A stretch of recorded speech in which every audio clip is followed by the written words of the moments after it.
নমস্কার। পশ্চিমবঙ্গ সরকারের বিদ্যালয় শিক্ষা বিভাগ, সমগ্র শিক্ষা মিশন, পশ্চিমবঙ্গ প্রাথমিক শিক্ষা পর্ষদ এবং বিশেষজ্ঞ কমিটি আয়োজিত প্রাথমিক স্তরের শিক্ষক প্রশিক্ষণে আপনাদের সবাইকে স্বাগত। আমার সঙ্গে আছেন ডক্টর ধীমান বসু, নমস্কার। অনিন্দিতা দেব, নমস্কার। আর আমি রুদ্রনীল ঘোষ। আমরা তিনজনই বিশেষজ্ঞ কমিটির সদস্য। আমরা এখন প্রাথমিক স্তরে আমাদের পরিবেশ বিষয়টি নিয়ে আলোচনা করব। আচ্ছা ধীমানদা, আমাদের পরিবেশ এরকম নামকরণ হওয়ার কারণটা কি? দেখো, আজকে পৃথিবীতে যে কোনো পাঠ্যক্রমে পরিবেশের গুরুত্ব অপরিসীম এই কারণে যে ক্রমশ পরিবেশের দূষণ সমস্যা এবং হ্যাবিটেট লস বা অস্তিত্ব বিপন্ন হওয়ার ব্যাপারগুলো সামনে আসছে। আমরা দেখতে পাচ্ছি যে বহু প্রাণী এবং উদ্ভিদ, তাদের সংখ্যা হাজার হাজার, তারা হারিয়ে যাচ্ছে। প্রত্যেক দিনই কোনো না কোনো স্পিসিস হারিয়ে যাচ্ছে পৃথিবীর বুক থেকে। তো এই পরিস্থিতিতে এবং আমাদের সভ্যতার অস্তিত্ব রক্ষার জন্যে পরিবেশ যে কোনো পাঠ্যক্রমেই আসাটা অত্যন্ত প্রয়োজনীয় কথা। দ্বিতীয় আরেকটা কারণ আছে, সেই কারণটা হচ্ছে যে একটা ছোট ছেলে বা মেয়ে যখন কিছু শিখতে চায়, কোনো ধারণা তৈরি করতে চায়, সে যে বিষয়েরই হোক, সে তার উপাদান গ্রহণ করে পরিবেশ থেকে। আমি একটা উদাহরণ দিচ্ছি। একটি ছোট ছেলে, তার বয়স 4.5 বছর হবে, সে একদিন আমাকে বলল যে আচ্ছা, হিটকে ধরে রাখা যায় না। তাকে আমি বললাম যে তুমি কি করে বুঝলে? সে বললো যে আমি যখন শীতকালে রাত্রিবেলায় টয়লেটে যাই, ফিরে এসে দেখি বিছনায় বালিশটা ঠান্ডা হয়ে গেছে, তার থেকে আমি বুঝেছি হিটকে ধরে রাখা যায় না। এই যে সে একটা প্রাকৃতিক ঘটনা থেকে একটা ধারণা বা জ্ঞান গঠন করেছে, এই পার্টিকুলার ক্ষেত্রে এই ধারণাটা ঠিক, এবং এটাই কিন্তু তার জ্ঞান গঠনের প্রথম ধাপ। এটাকেই শিক্ষক আরও এগিয়ে নিয়ে যেতে পারে। তবে সবসময় যে ধারণাগুলো এক্স্যাক্টলি যা বৈজ্ঞানিক দিক থেকে ভাবা হয় তা নাও হতে পারে, কিন্তু টিচারকে বা শিক্ষককে, আমরা শিক্ষক কথাটা হচ্ছে বেশি ব্যবহার করবো, ফেসিলিটেটর, তারা এই জ্ঞান গঠনের যাত্রায় বাচ্চাকে সাহায্য করবেন। এবং এই যে উপাদানটা সে পাচ্ছে, উপাদান কিন্তু পাচ্ছে পরিবেশ থেকে। তাহলে তুমি দেখো, একটা হচ্ছে সভ্যতা সার্ভাইভালের কথাই যদি তুমি বলো, কিংবা একটা বাচ্চার তার পরিবেশ সম্বন্ধে যে ধারণাটা সে পাচ্ছে, চোখে যা দেখছে, সে কিন্তু ইন্দ্রিয়গ্রাহ্য স্তরে আছে, ম্যাক্রোস্কোপিক লেভেলে। সেইখান থেকে সে যখন এগোচ্ছে, পরিবেশই তাকে সব কিছু সুযোগ দিচ্ছে, তাকে এগিয়ে দিচ্ছে, প্রশ্ন তুলছে মনে। সুতরাং পরিবেশ অন্তর্ভুক্ত হওয়াটা এখানে অত্যন্ত গুরুত্বপূর্ণ। এই জন্যই আমাদের বইগুলোর নাম আমাদের পরিবেশ। আচ্ছা রুদ্রনীল, একটা জিনিস দেখো, এই যে আমরা শিশুকেন্দ্রিক পাঠ্যক্রম বলছি বা শিশুর অভিজ্ঞতাকে প্রাধান্য দেওয়ার কথা বলছি, এর কারণটা কি? শিশু তথা শিক্ষার্থী কেন্দ্রিক এই পাঠ্যক্রম করার পেছনে কতগুলো যুক্তি আছে। আমি প্রথমেই NCF 2005 বা ন্যাশনাল কারিকুলাম ফ্রেমওয়ার্ক 2005-এর কথা বলবো, যা শিক্ষাক্ষেত্রে একটি অত্যন্ত গুরুত্বপূর্ণ দলিল। ন্যাশনাল কারিকুলাম ফ্রেমওয়ার্ক 2005 বলছে, child centre pedagogy means giving primacy to students or child's experiences, their voices and their active participation। অর্থাৎ শিখন প্রক্রিয়ায় শিক্ষার্থীর অভিজ্ঞতা, তাদের বক্তব্য এবং তাদের সক্রিয় অংশগ্রহণ খুবই গুরুত্বপূর্ণ। দ্বিতীয়ত, কনস্ট্রাকটিভিস্ট অ্যাপ্রোচ বা নির্মিতিবাদ বলছে যে শিক্ষণ প্রক্রিয়া বা জ্ঞান গঠনে শিক্ষার্থীর অভিজ্ঞতার ভূমিকা অনস্বীকার্য। এক্ষেত্রে কি হয়, শিক্ষার্থীর বর্তমান এবং পূর্ব অভিজ্ঞতার উপর ভিত্তি করে শিক্ষার্থীর নতুন জ্ঞান গঠন হয়। শিক্ষার্থীর এই যে নতুন জ্ঞান গঠন হলো, যা শিক্ষার্থী সক্রিয়ভাবে নিজেই গঠন করছে তার অভিজ্ঞতার সাহায্যে, এইভাবেই কিন্তু শিক্ষণ প্রক্রিয়ায় এগিয়ে যায়। এবং এই কাজে সাহায্য করেন ফ্যাসিলিটেটররা, অর্থাৎ শিক্ষক শিক্ষিকারা। আমি একটা ছোট্ট উদাহরণ দিই। ধরা যাক একটি শিক্ষার্থী, সে জানে যে যেসব প্রাণীরা বুকে হেঁটে চলে তাদের কারোর মেরুদণ্ড নেই, অথচ ক্লাস 4-এ সে প্রথম অধ্যায়ে যখন জানতে পারছে যে সাপ, সে জানে সাপ বুকে হেঁটে চলে, কিন্তু সে জানতে পারলো যে সাপের মেরুদণ্ড আছে। অর্থাৎ এক্ষেত্রে তার যে পূর্বতন যে জ্ঞানটা ছিল বা পূর্বতন যে অভিজ্ঞতার ভিত্তিতে যে নির্মিত জ্ঞানটা, সেটা কিন্তু প্রশ্নের মুখে পড়ল। অর্থাৎ এখানে সে কিন্তু তার পূর্বতন জ্ঞানটাকে পরিমার্জন করবে। এবং এ কাজে সাহায্য করবেন কি? অবশ্যই ফ্যাসিলিটেটররা, অর্থাৎ শিক্ষক শিক্ষিকারা। আর তৃতীয়ত, RTE অ্যাক্ট 2009 বলছে যে learning through activity, Discovery and exploration in a child centric and child friendly manner, অর্থাৎ শিখন প্রক্রিয়া যেন শিশুবান্ধব এবং শিশুকেন্দ্রিক পরিবেশে সক্রিয়তা, অভিজ্ঞতা আর অন্বেষণের ভিত্তিতে হয়। ঠিক সেই কারণেই আমাদের পরিবেশ বইগুলিতে আমরা শিক্ষার্থীদেরকে বিভিন্ন সক্রিয়তার মুখোমুখি করেছি, যার ফলে তারা নিত্য নতুন অভিজ্ঞতার সম্মুখীন হবে, তাদের নিত্য নতুন অভিজ্ঞতা তারা অর্জন করবে, তার ফলে তাদের পূর্বার্জিত যে জ্ঞান সেটি প্রশ্নের মুখে পড়বে, যা আসলে তাদের নতুন জ্ঞান গঠনের পথকেই সুগম করবে। আচ্ছা রুদ্রনীলদা, ক্লাস 3, 4 আর 5-এর আমাদের পরিবেশের বইগুলোতে আমরা দেখি বিজ্ঞান, ভূগোল, ইতিহাস, সমাজবিদ্যা এবং পরিবেশ সমন্বিতভাবে এসেছে, অর্থাৎ একটা ইন্টিগ্রেটেড অ্যাপ্রোচ লক্ষ্য করা যায়। এটা কেন, যদি একটু বুঝিয়ে বলো। হ্যাঁ, একদমই ঠিক। আমাদের পরিবেশ বইগুলিতে ইতিহাস, ভূগোল, বিজ্ঞান, সমাজবিদ্যা, পরিবেশ সমন্বিতভাবে এসেছে। কারণটা কি? আমি একটা ছোট্ট উদাহরণে যাই আগে। ধরা যাক একটি বাচ্চা একটা পাখি দেখলো, সে এবার তার বাবাকে জিজ্ঞেস করলো, বাবা এটা কি পাখি? বাবা পাখিটার নাম বললেন, কিন্তু শিশুর মনে তো অগুন্তি প্রশ্ন। তার ঠিক পরের প্রশ্নটাই হলো, বাবা এরকম পাখি তো আগে দেখিনি। বাবা উত্তর দিলেন, এরকম পাখি আগে দেখোনি, কারণ এই ধরনের পাখিরা শীতকালে অন্য দেশ থেকে আমাদের দেশে আসে। অব্যবহিত পরেই শিশুর পরের প্রশ্ন, বাবা এরকম পাখি তুমি তোমার ছোটবেলায় দেখেছো? বাবা হয়তো বললেন হ্যাঁ বা না, কিন্তু এখানে লক্ষ্য করে দেখুন, এই যে প্রশ্নটা, 3টে প্রশ্ন করলো শিশুটি, সে কিন্তু তার অজান্তেই 3টে বিষয়ের সীমারেখা ভেদ করে চলে গেল। সে এখানে কি চাইছে? তার অভিজ্ঞতার ভিত্তিতে নতুন জ্ঞান গঠন করতে। ঠিক এই ধরনেরই কথা আমরা পাই এনসিএফ 2005-এ। এনসিএফ 2005 বলছে, softening the subject boundaries so that the child can get a taste of integrated knowledge and the joy of understanding। অর্থাৎ জ্ঞানকে বিষয়ের বেড়াজালে বেঁধে না রেখে তাকে উন্মুক্ত করে শিক্ষার্থী তথা শিশুর সামনে উপস্থাপন করতে। আর ঠিক সেই কাজটাই আমরা করেছি আমাদের পরিবেশ বইগুলিতে। এই বইগুলিতে আমরা ইতিহাস, ভূগোল, বিজ্ঞান, পরিবেশ, সমাজবিদ্যার বিভিন্ন দিক তুলে নিয়ে এসেছি, আলোচিত হয়েছে সেই দিকগুলি। কিন্তু একথাও মনে রাখতে হবে যে আমাদের পরিবেশ বইগুলি কিন্তু বিজ্ঞানেরও বই না, ইতিহাসেরও বই না, আবার ভূগোলেরও বই না। আমি 3টে ছোট ছোট উদাহরণ দিই। আমাদের পরিবেশ বইয়ে তৃতীয় শ্রেণীতে বন্যাপ্রবণ অঞ্চলের ঘরবাড়ি এবং ভূমিকম্প প্রবণ অঞ্চলের ঘরবাড়ি কীভাবে তৈরি হয় সেই সংক্রান্ত আলোচনা আছে। এখন বন্যাপ্রবণ অঞ্চলের ঘরবাড়ি আলোচনার প্রসঙ্গে বলা হয়েছে যে উঁচু পিলার তৈরি করে তার উপরে ছাদ ঢালাই করে তার উপরে ঘর, এবং ভূমিকম্প প্রবণ অঞ্চলের ক্ষেত্রে বলা হয়েছে যে ইট বা সিমেন্টের বাড়ির বদলে কাঠের বাড়ির কথা। অর্থাৎ আমরা দেখতে পাচ্ছি যে স্থান বদলে মানুষের অভিজ্ঞতা কিন্তু বদলে যাচ্ছে, অর্থাৎ একটা স্থানের ধারণা এখানে কিন্তু শিক্ষার্থী পাচ্ছে। আবার অন্যদিকে আমরা কিন্তু আমাদের পরিবেশ বইগুলিতে সাল, তারিখ, তথ্য নির্ভর ইতিহাস চর্চা কিন্তু করিনি। যেমন ক্লাস 4-এ প্রকৃতি সম্পর্কে মানুষের অভিজ্ঞতা, সেই অংশে পাথরের ব্যবহার, বিভিন্ন ধাতুর ব্যবহার নিয়ে আলোচনা হয়েছে। বা ক্লাস 5-এ নদী তীরের সভ্যতা প্রসঙ্গে আলোচনার ক্ষেত্রে বিদ্যাধরী নদীর পাশে চন্দ্রকেতুগড়ের যে ধ্বংসাবশেষ আবিষ্কার হয়েছে সেই সংক্রান্ত কথাবার্তা আছে। তারই অনুষঙ্গে হরপ্পা সভ্যতার কথা এসছে, কিন্তু কোনো সাল তারিখের কথা হয়নি। অর্থাৎ আমরা চাইছি যে আগে শিশু বা শিক্ষার্থী আগে তার আঞ্চলিক ইতিহাস জানুক, তারপর সে অন্যান্য অঞ্চলের ইতিহাস জানবে।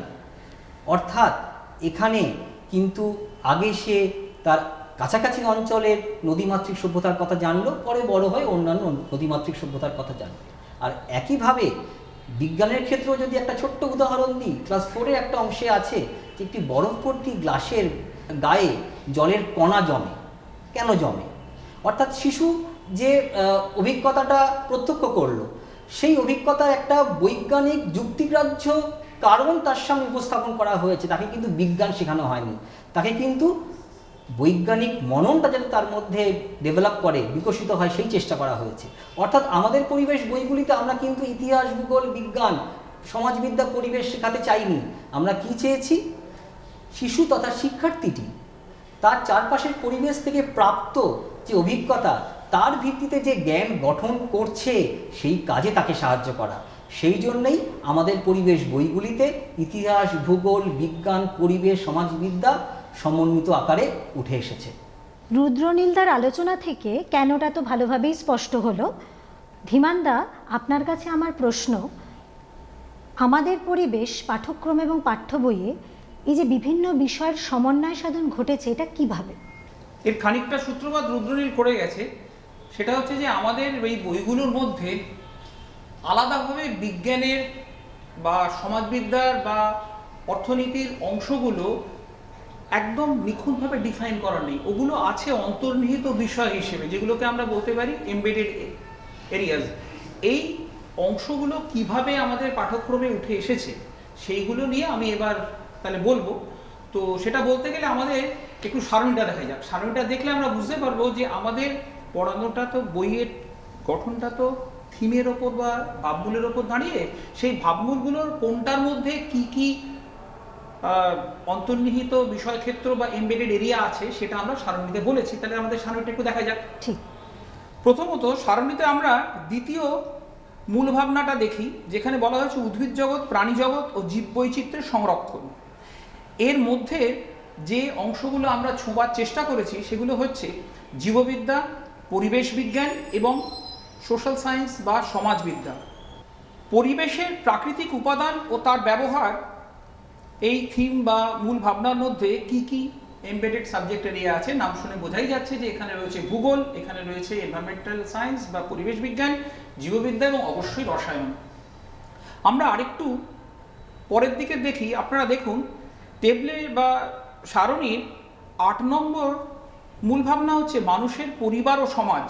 মানুষের পরিবার ও সমাজ এই থিমের মধ্যে দিয়ে বাচ্চারা তাদের অজান্তেই যে এমবেডেড সাবজেক্ট এরিয়াগুলো ছুঁতে পারছে সেগুলো হলো ইতিহাস, ভূগোল, সমাজবিদ্যা এবং পরিবেশ বিজ্ঞান অবশ্যই। এবং শেষ পর্যায়ে দেখুন 10 নম্বরে মানুষের কীর্তিসমূহ। এর মধ্যে রয়েছে ইতিহাসের উপাদান, ভূগোলের উপাদান, সমাজবিদ্যা, পরিবেশ বিজ্ঞান। আমি কিন্তু এখানে আরেকবার বলছি, আমার বন্ধু রুদ্রনীল বলেছেন যে এখানে আমরা যে বাউন্ডারিগুলো রাখিনি, সীমারেখা রাখিনি। কাজে এই এমবেডেড সাবজেক্ট এরিয়াগুলো শিক্ষার্থীর জন্যে নয়, তাকে বলবার নয়, এটা শুধুই শিক্ষকের জায়গাগুলো চেনার জন্য। কারণ আমরা আমাদের প্রথাগত শিক্ষায় প্রায় খুঁজতে চেষ্টা করি যে আমার সাবজেক্ট বাউন্ডারিটা কোন কোন জায়গায় ডিফাইন করা আছে সেইগুলো, কিন্তু এখানে বইটা সেই উদ্দেশ্যে বা সেই ফিলোসফিতে তৈরি নয়। আমরা উপাদানগুলো রেখেছি, কিন্তু এই উপাদানগুলো রাখার মধ্যে দিয়ে আমরা জায়গাগুলো ছাত্রছাত্রীদের বিষয়টা বলবো না, উপাদানগুলোকে চেনাবো খালি, যে এটা এর সঙ্গে সম্পর্কিত আমরা বলতে যাব না। সে নিজের ফ্লোতেই শিখতে থাকবে যে এটা, এই অংশটা সময়ের সঙ্গে সম্পর্কিত, পরে সে বুঝবে যে ওটা ছিল আসলে এটা ইতিহাসের জিনিস শেখানো হয়েছিল। যখন পশ্চিমবঙ্গের বর্ণনা দিচ্ছি তখন তাকে কিন্তু আসলে তাকে আমি বলছি না তোমায় ভূগোল পড়াচ্ছি, সে কিন্তু আস্তে আস্তে যখন এটা কালমিনেট করবে উঁচু ক্লাসে, তখন সে বুঝবে যে আমাকে ছোটবেলায় ওটার মধ্যে দিয়ে না ভূগোলের ধারণা দেওয়া হয়েছিল এই রকম। এবার আমরা আরেকটি পাওয়ার পয়েন্ট স্লাইড দেখব। সেই স্লাইডে আমরা একটি ধারণাচিত্র ব্যবহার করেছি। এই ধারণাচিত্রে একটি বৃত্তাকার আমরা কতগুলো সমকেন্দ্রিক বৃত্ত দেখতে পাচ্ছি। এই সমকেন্দ্রিক বৃত্তের কেন্দ্রে রয়েছে একটি মূল বিষয় বা কেন্দ্রীয় বিষয়। এই কেন্দ্রীয় বিষয়টা থেকে শুরু করে কিছু সাধারণ প্রশ্ন যা ওই বইতে উত্থাপন করা হয়েছে এবং শ্রেণীকক্ষে পঠন পাঠনের সময় শিক্ষক শিক্ষিকা সেটা উত্থাপন করতে পারেন।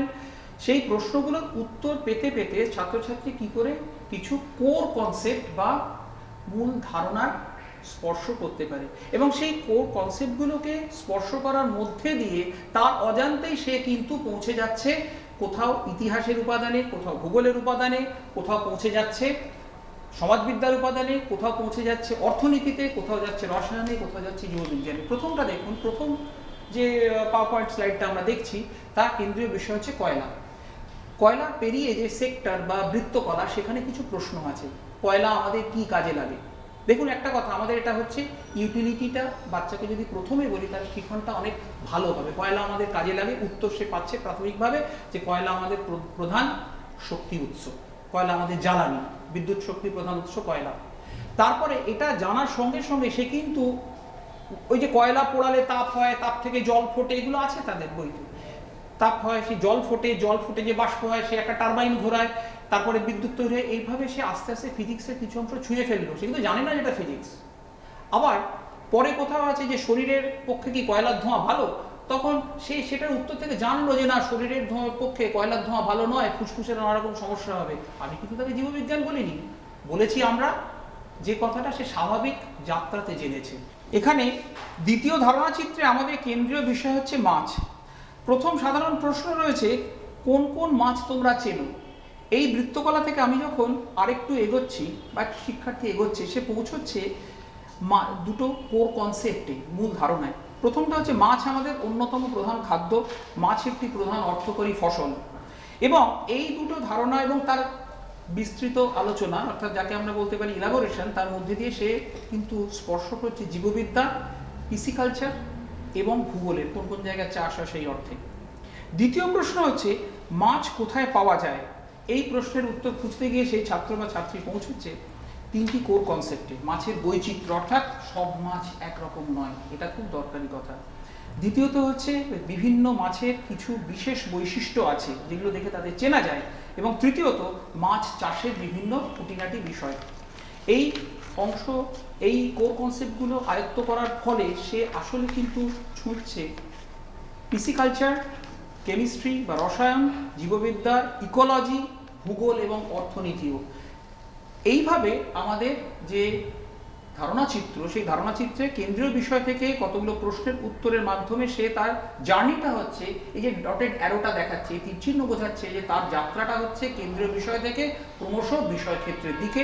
আর যে বক্র যে অ্যারোগুলো দেখাচ্ছে সেগুলো বোঝাচ্ছে যে আমরা কিভাবে একটা কিছু প্রশ্ন থেকে, সাধারণ প্রশ্ন থেকে অন্য সাধারণ প্রশ্নের দিকে এগিয়ে যাচ্ছি। আচ্ছা রুদ্রনীল, আমরা যে এই এখন পাঠ্যক্রম সংক্রান্ত আলোচনায় বারবার একটা কথা শুনি, কাম্য শিখন সামর্থ্য বা লার্নিং আউটকাম। এই লার্নিং আউটকামগুলোর গুরুত্বটা কি? এগুলোকে সংজ্ঞায়িত করা বা চিহ্নিত করাটা কেন প্রয়োজন, সেটা যদি তুমি একটু গুছিয়ে বলো। আসলে শিক্ষাক্ষেত্রে কাম্য শিখন সামর্থ্য কথাটা এখন খুবই প্রাসঙ্গিক। তবে এক্ষেত্রে আমাদের প্রথমেই যেটা বোঝা দরকার সেটা হচ্ছে যে যখনই শিক্ষা জগতে শিক্ষার্থীর দক্ষতাকে মান্যতা দেওয়া হলো, তখন থেকে কিন্তু একটা মূলগত পরিবর্তন সূচিত হলো। এর ফলে যে ঘটনাটা ঘটলো সেটা হলো শিক্ষার্থীর অভিজ্ঞতাকে শিখন পরিকল্পনার কেন্দ্রে আমরা স্থাপন করলাম। আর আমরা এটাও জানি যে জ্ঞান গঠন বা ধারণা গঠন একটি ধারাবাহিক প্রক্রিয়া, অর্থাৎ এক্ষেত্রে শিখন প্রক্রিয়াটা কিন্তু প্রাধান্য পেল। আমরা এটাও বুঝতে পারলাম এখান থেকে যে আগে যেটা ভাবা হতো নলেজ অ্যাজ আ প্রোডাক্ট, এই ধারণা থেকে সরে এসে আমরা নলেজ অ্যাজ আ প্রসেসের ধারণাকেই মান্যতা দিলাম। অর্থাৎ এখন কগনিটিভ প্রসেস কিন্তু অনেক বেশি গ্রহণযোগ্য। তো যখন থেকেই শিখন প্রক্রিয়া আলোচনার কেন্দ্রে চলে এলো, তখন থেকেই শিখন প্রক্রিয়া চলাকালীন বা শিখন প্রক্রিয়ার শেষে একটি শিক্ষার্থী কি কি জানবে বা কি কি করতে পারবে সেটা খুব গুরুত্বপূর্ণ হয়ে উঠল। আর এটাই প্রকাশ পায় কাম্য শিখন সামর্থ্যের সাহায্যে। এবার চট করে কাম্য শিখন সামর্থ্যের একটা সংজ্ঞা দেখে নেওয়া যাক। লার্নিং আউটকামস আর statements that clearly state what a learner will know or be able to do at the end of a learning activity. অর্থাৎ একটি শিখন প্রক্রিয়ার শেষে শিক্ষার্থী কি কি জানবে বা কি কি করতে পারবে সেটি হলো কাম্য শিখন সামর্থ্য। কাম্য শিখন সামর্থ্য কাকে বলে সেটা আমরা জানলাম। এবার দেখা যাক কাম্য শিখন সামর্থ্য কিভাবে লিখতে হয়। এখানে বোর্ডে কাম্য শিখন সামর্থ্যের একটা জেনারেল স্টেটমেন্ট দেওয়া আছে। Learners will be able to do what ব্র্যাকেটে হাউ। আমরা এবারে একটা স্পেসিফিক উদাহরণ নিই। চতুর্থ শ্রেণীর পরিবেশের উপাদান জীবজগৎ এই এককটি থেকে একটি কাম্য শিখন সামর্থ্য এখানে লেখা আছে। শিক্ষার্থীরা জড় ও জীবের মধ্যে পার্থক্য করতে পারবে। শিক্ষার্থীরা জড় ও জীবের মধ্যে কি করতে পারবে? পার্থক্য, অর্থাৎ এটা একটা অ্যাকশান বোঝাচ্ছে। তাহলে এই পার্থক্যটা হলো অ্যাকশান ভার্ব। ঠিক যেমন জেনারেল স্টেটমেন্টে একটা ডু আছে। আমরা আরেকটি উদাহরণ দেখি। এই উদাহরণটি তৃতীয় শ্রেণীর ঘরবাড়ি একক থেকে নেওয়া। শিক্ষার্থীরা চিহ্ন ও প্রতীকের সাহায্যে বাড়ির বিভিন্ন গঠনগত অংশ ও তার পারিপার্শ্বিকের চিত্র উপস্থাপন করতে পারবে। আমরা এখানে প্রথমে শিক্ষার্থীরা চিহ্ন ও প্রতীকের সাহায্যে অংশটাকে ভুলে যাই, আমরা খালি শেষের অংশটা দেখি। বাড়ির বিভিন্ন গঠনগত অংশ ও তার পারিপার্শ্বিকের চিত্র উপস্থাপন করতে পারবে। তাহলে কি করতে পারবে? উপস্থাপন করতে পারবে। এটা হলো অ্যাকশন ভার্ব। ঠিক যেমন পার্থক্য, কিন্তু এখানে একটা এক্সট্রা অংশ আছে। এই অংশটা হলো চিহ্ন ও প্রতীকের সাহায্যে। আমরা জেনারেল স্টেটমেন্টে দেখি যেটা ব্র্যাকেটে হাউ দেওয়া আছে। কেন ব্র্যাকেটে দেওয়া আছে? সবসময় কিন্তু এই চিহ্ন ও প্রতীকের সাহায্যে বা মানচিত্রের সাহায্যে বা চিত্রের সাহায্যে এগুলো থাকে না, সেই জন্য ওটা দেওয়া আছে, কিন্তু কখনো কখনো থাকতেও পারে। আমরা তাহলে দেখতে পেলাম যে একটা কাম্যশিখন সামর্থ্য কীরকম দেখতে হয়। এখানে একটা কথা বলা খুব প্রয়োজন যে কাম্যশিখন সামর্থ্য কিন্তু সবসময় একটি সম্পূর্ণ অর্থবহ বাক্য। এবারে আরেকটা আমি কথা এখানে বলবো, কাম্যশিখন সামর্থ্য যখন আমরা লিখব তখন মাথায় রাখতে হবে যে the learning outcomes should always be observable and measurable, অর্থাৎ তাকে যেন পরিমাপ করা যায় এবং প্রত্যক্ষ করা যায়। একটা উদাহরণ দিই, চতুর্থ শ্রেণীর থেকে একটি কাম্যশিখন সামর্থ্য নেওয়া যাক। মানবদেহে পরিপাক প্রক্রিয়াটি বুঝতে পারবে। যদি কেউ এরকম লেখে, যদি আমরা লিখি বুঝতে পারবে, এখন এই বুঝতে পারাটাকে কি আমরা মাপতে পারবো? মাপতে পারবো না। বুঝতে পারা, অনুধাবন করাকে মাপা যায় না। কিন্তু যদি এখানে আমরা অন্য একটা অ্যাকশন ভার্ব ব্যবহার করতাম, মানবদেহে পরিপাক প্রক্রিয়া বর্ণনা করতে পারবে বা ব্যাখ্যা করতে পারবে, আমরা কিন্তু এটাকে অন্য সক্রিয়তা বা একটি পর্যায়ক্রমিক মূল্যায়নের নমুনা দিয়ে কিন্তু এটাকে মাপতে পারতাম। তাহলে আমাদের মাথায় রাখতে হবে যে লার্নিং আউটকাম সবসময় অবজারভেবল এবং মেজারেবল হবে। আরেকটা কথা বলি, আমরা তো কয়েকটা অ্যাকশন ভার্বের কথা বললাম, আরও কয়েকটা একটুখানি আমরা একটু শুনে নিই কীরকম হতে পারে অ্যাকশন ভার্বগুলো। ব্যাখ্যা করতে পারা, তুলনা করতে পারা, আলোচনা করতে পারা, বর্ণনা করতে পারা, অঙ্কন করতে পারা, চিহ্নিত করতে পারা, উপস্থাপন করতে পারা তো বলেইছি।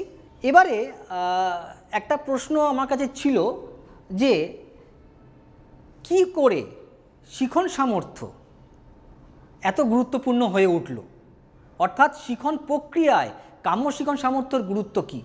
আমরা সেক্ষেত্রে এই কাম্যশিখন সামর্থ্যটাকে নিয়ে নিতে পারি। শিক্ষার্থীরা জড় ও জীবের মধ্যে পার্থক্য করতে পারবে।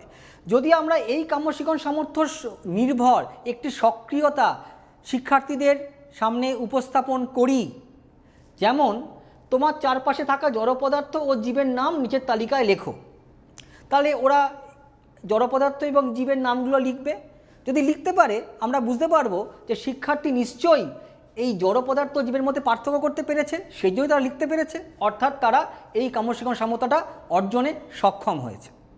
একইভাবে আমরা যদি পর্যায়ক্রমিক মূল্যায়নে একটা নমুনা প্রশ্ন এরকম রাখি, জড় পদার্থ ও জীবের দুটি পার্থক্য লেখো, সেক্ষেত্রেও কিন্তু বুঝতে পারছি যে এই প্রশ্নটার উত্তর যেসব শিক্ষার্থীরা দিতে পারবে, আমরা বুঝতে পারবো যে সেই সব শিক্ষার্থী কিন্তু এই কাম্যশিখন সামর্থ্য অর্থাৎ জড় ও জীবের মধ্যে পার্থক্য করতে পারবে, এটি অর্জনে সমর্থ হয়েছে।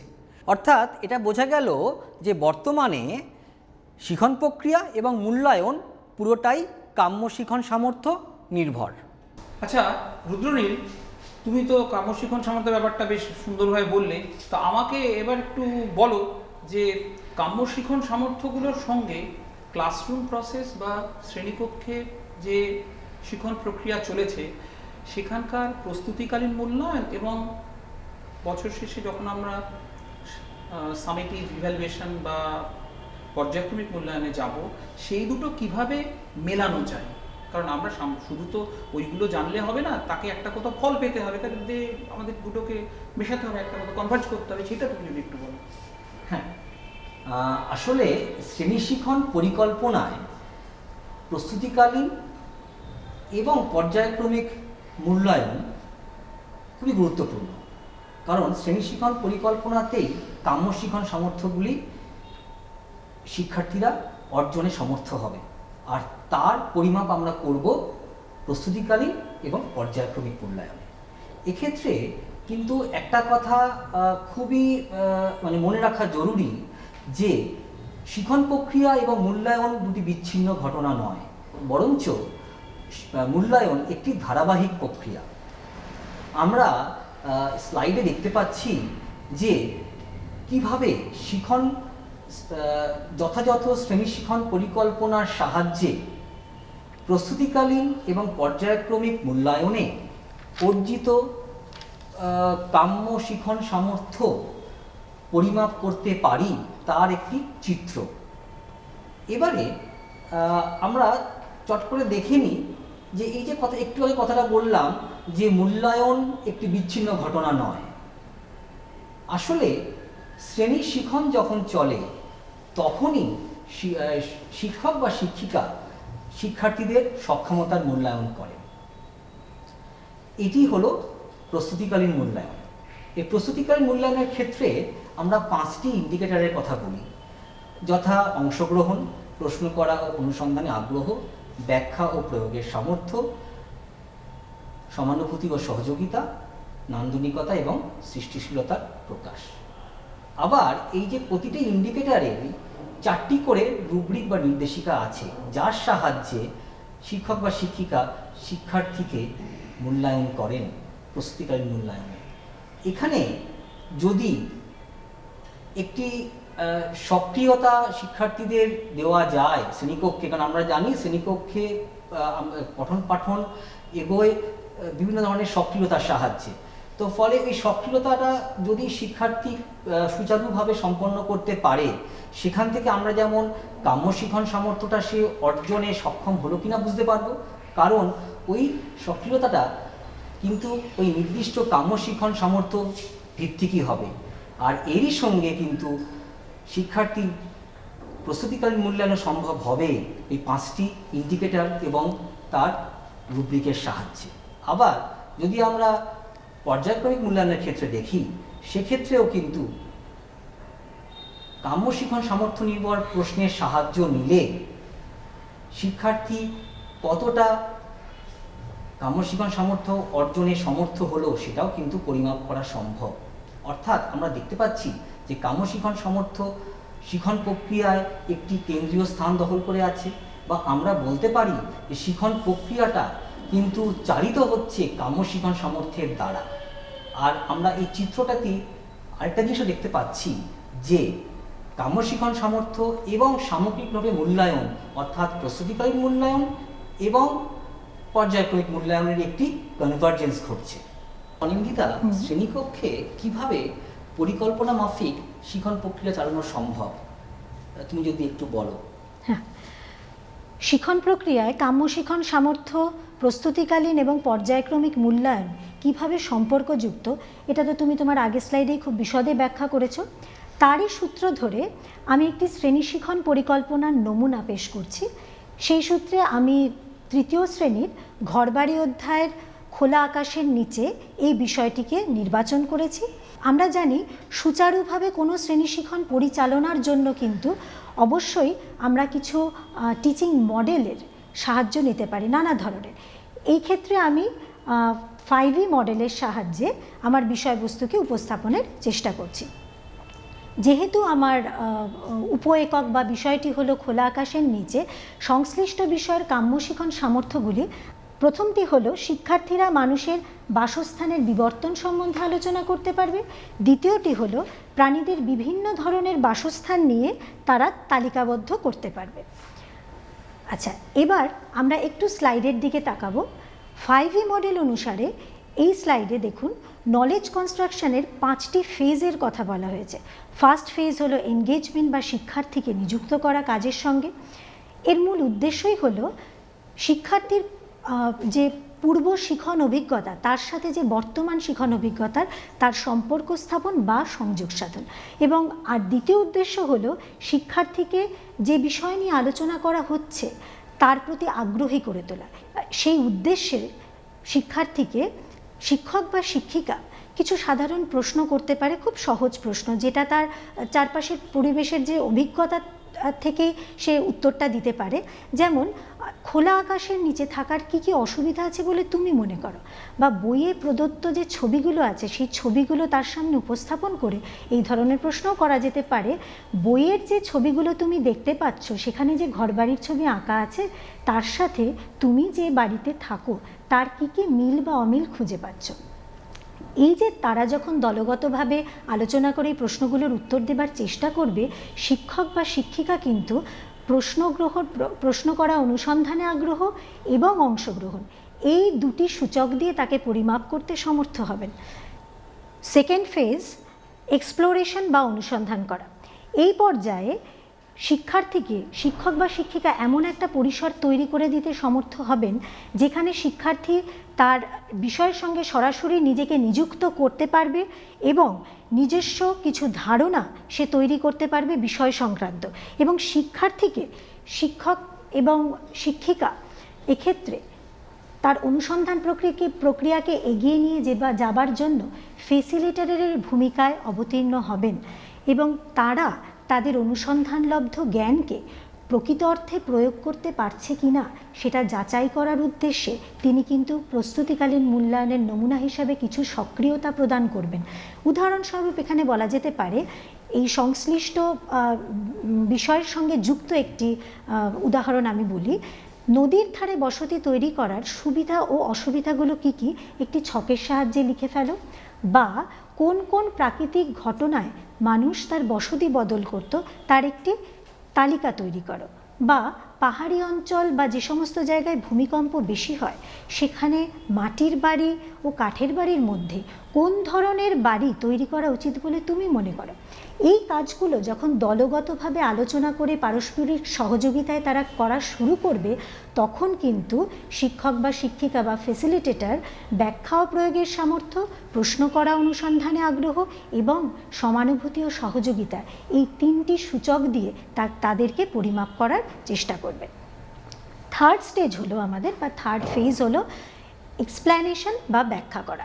এই পর্যায়ে শিক্ষার্থীরা যে সমস্ত ধারণাকে অর্জন করলো তাকে প্রয়োগ করে ওই বিষয় সংক্রান্ত যে অন্যান্য ধারণাগুলি আছে তার মধ্যে সম্পর্ক স্থাপনে সচেষ্ট হবে।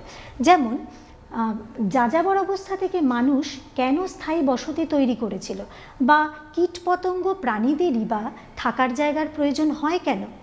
এই ধরনের প্রশ্নগুলো যখন তার সামনে রাখা হচ্ছে, সে যখন দলগতভাবে আলোচনা করে উত্তর দেবার চেষ্টা করবে, সেক্ষেত্রে কিন্তু ব্যাখ্যা ও প্রয়োগের সামর্থ্য এবং সমানুভূতি ও সহযোগিতা এই দুটি সূচক দিয়ে আমরা তাকে পরিমাপ করতে পারি।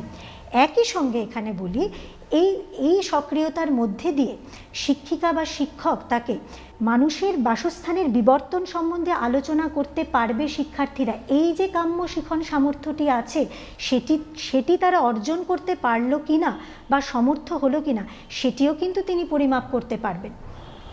ফোর্থ ফেজ হলো আমাদের ইলাবোরেশন বা বিস্তৃতি করা। এই পর্বে শিক্ষার্থী যে সমস্ত ধারণাকে অর্জন করেছে সেগুলোকে আরও এগিয়ে নিয়ে যাবার বা বিস্তৃত করার সুযোগ সে পায় এবং তার সেই ধারণাগুলির সাহায্যে তার চারপাশে ঘটা বিভিন্ন যে ঘটনাসমূহ আছে সেগুলোকে ব্যাখ্যা করার চেষ্টা করে। যেমন মেঠো ইঁদুরের বাসা, উইয়ের ঢিপি, মৌচাক প্রভৃতি নিয়ে আলোচনার মাধ্যমে শিক্ষার্থীদের মধ্যে কিন্তু প্রাণীদের বাসস্থান সম্পর্কে একটা স্বচ্ছ ধারণা তৈরি হয়। এক্ষেত্রে যদি শিক্ষক শিক্ষিকা মনে করেন যে আলোচনার আরও গভীরে যাওয়ার প্রয়োজন আছে, তখন কিন্তু তিনি শিক্ষার্থীকে আবার এক্সপ্লোরেশন ফেজে ফিরিয়ে নিয়ে যেতে পারেন। কারণ রুদ্রনীলদাও আগে বলেছেন, জ্ঞান গঠনের সময় কিন্তু পর্যায়গুলো কখনোই একরৈখিকভাবে চলবে না। যখন শিক্ষক শিক্ষিকা মনে করবেন তখনই কিন্তু তিনি তাকে সেই ফেজে ছাত্রছাত্রীদের আবার নিয়ে যেতে পারেন। লাস্ট স্টেজ ইভ্যালুয়েশন বা মূল্যায়ন। মূল্যায়ন একটি নিরবচ্ছিন্ন পদ্ধতি। এই ফেজের মূল উদ্দেশ্য হলো শিক্ষক শিক্ষিকা শিক্ষার্থীরা আলোচ্য বিষয় সম্বন্ধে তাদের জ্ঞান গঠন সম্পূর্ণ হলো কিনা সেটি যেমন যাচাই করতে পারেন, একই সাথে কোনো খামতি থাকলে তদনুসারে কিছু সংশোধনী ব্যবস্থাও গ্রহণ করতে পারেন। এই পর্যায়ে আমরা একটি সক্রিয়তাকে রেখেছি, যেটা আমরা বোর্ডে একটুখানি দেখে নেব। এই পর্যায়ে প্রাণীদের বাসস্থান সংক্রান্ত একটি সক্রিয়তা শিক্ষক শিক্ষিকা শিক্ষার্থীদের দিতে পারেন। যেমন বিভিন্ন প্রাণীরা কিভাবে তাদের থাকার জায়গা তৈরি করে তা সারণীতে লেখো। সারণীর বাম দিকে প্রাণীদের নাম লেখা আছে, ডান দিকে কিভাবে তাদের থাকার জায়গা তারা তৈরি করে সেটি শিক্ষার্থীরা লিখবে। দলগত আলোচনার মাধ্যমে যখন তারা এই কাজটি করবে তখন কিন্তু শিক্ষক শিক্ষিকা অংশগ্রহণ, প্রশ্ন করা ও অনুসন্ধানে আগ্রহ, ব্যাখ্যা ও প্রয়োগের সামর্থ্য, এই 3টি সূচক দিয়ে তাদেরকে পরিমাপ করতে পারেন। একই সাথে এই সক্রিয়তার মধ্যে দিয়েই শিক্ষার্থীরা প্রাণীদের বিভিন্ন ধরনের বাসস্থান তালিকাভুক্ত করতে পারবে, এই কাম্য শিখন সামর্থ্যে শিক্ষার্থীরা পৌঁছলো কিনা বা অর্জনে সক্ষম হলো কিনা তাও কিন্তু পরিমাপ করতে পারে। প্রস্তুতিকালীন মূল্যায়নের মতো পর্যায়ক্রমিক মূল্যায়নের সাহায্যেও কিন্তু শিক্ষার্থীরা সংশ্লিষ্ট বিষয়ের কাম্য শিখন সামর্থ্য অর্জনে সক্ষম হলো কিনা তা কিন্তু শিক্ষক শিক্ষিকা পরিমাপ করতে পারে। তারই একটি নমুনা হিসাবে আমরা একটা প্রশ্ন রেখেছি, যেমন আগেকার মানুষ কেন বারবার থাকার জায়গা বদলাতো। সামগ্রিক আলোচনার থেকে আমরা দেখতে পেলাম যে কিভাবে কাম্য শিখন সামর্থ্য, প্রস্তুতিকালীন মূল্যায়ন এবং পর্যায়ক্রমিক মূল্যায়ন সম্পর্কযুক্ত। সুতরাং বলা যেতেই পারে একটি নির্দিষ্ট পরিকল্পনা অনুসারে শ্রেণী শিখন সম্ভব হলে শিক্ষার্থীরা কিন্তু সংশ্লিষ্ট বিষয়ের কাম্য শিখন সামর্থ্য অর্জনে সক্ষম হবে। হ্যাঁ, ধন্যবাদ দীপাঙ্কা, ধন্যবাদ অনিন্দিতা। আমরা আজকে প্রাথমিক স্তরের আমাদের পরিবেশ বিষয় নিয়ে যে আলোচনাটা করলাম সেই আলোচনার এখানেই সমাপ্তি ঘোষণা করছি। নমস্কার। নমস্কার।